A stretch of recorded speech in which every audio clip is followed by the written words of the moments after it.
চরমরাইয়ের বার্ষিক মাহফিলে আগত লক্ষ লক্ষ মুসল্লিয়ান, মঞ্চে উপবিষ্ট জাতীয় নেতৃবৃন্দ, ওলামা মাশায়েখ, পীর মাশায়েখ, অত্র মাদ্রাসার ছাত্রবৃন্দ, আসসালামু আলাইকুম ওয়া রাহমাতুল্লাহি ওয়া বারাকাতুহু। বক্তব্য দীর্ঘায়িত করার কোন সুযোগ নেই, শুধু আপনাদেরকে একটি কথা স্মরণ করিয়ে দিতে চাই। বরিশালে যখন শেখ চরমরাইয়ের উপরে আওয়ামী লীগের লোকেরা আক্রমণ করেছিল, আজ শেখ চরমরাই আছে, আওয়ামী লীগ বাংলাদেশ থেকে পালিয়েছে।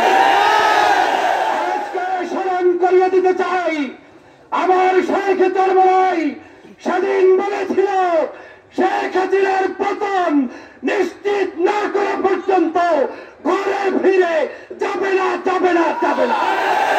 আজকের শেখ চরমরাই তিনি তার কথা রেখেছেন।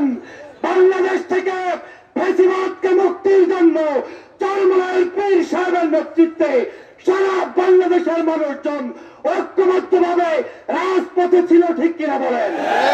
অতএব আগামীর বাংলাদেশ ইসলামের বাংলাদেশ।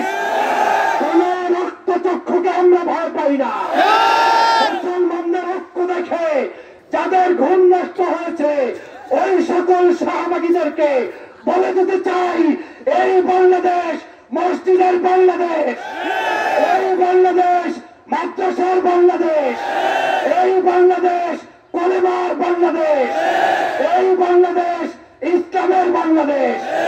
এই বাংলাদেশ কেমন হবে সেটা তোমাদের কাছ থেকে শিখতে হবে না, ঠিক কিনা বলেন?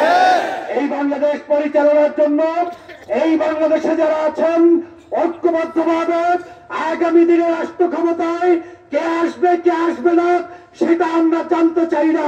আমরা জানতে চাই সংসদের মধ্যে কোরআনের আওয়াজ থাকতে হবে, সংসদের মধ্যে ইসলামের ধ্বনি থাকতে হবে। অতএব যারা যারা ইসলামকে প্রতিষ্ঠিত করতে চান, দাঁড়িয়ে নারায়ে তাকবীরের ধ্বনি দিতে হবে।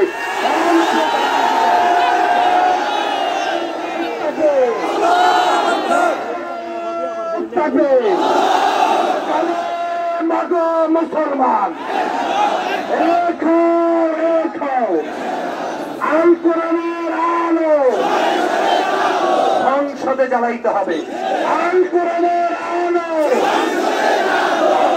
বলতে হবে মুসলমান, আল কোরআনের আলো। পীর সাহেব চরমরাই, তাকবীর। আসসালামু আলাইকুম।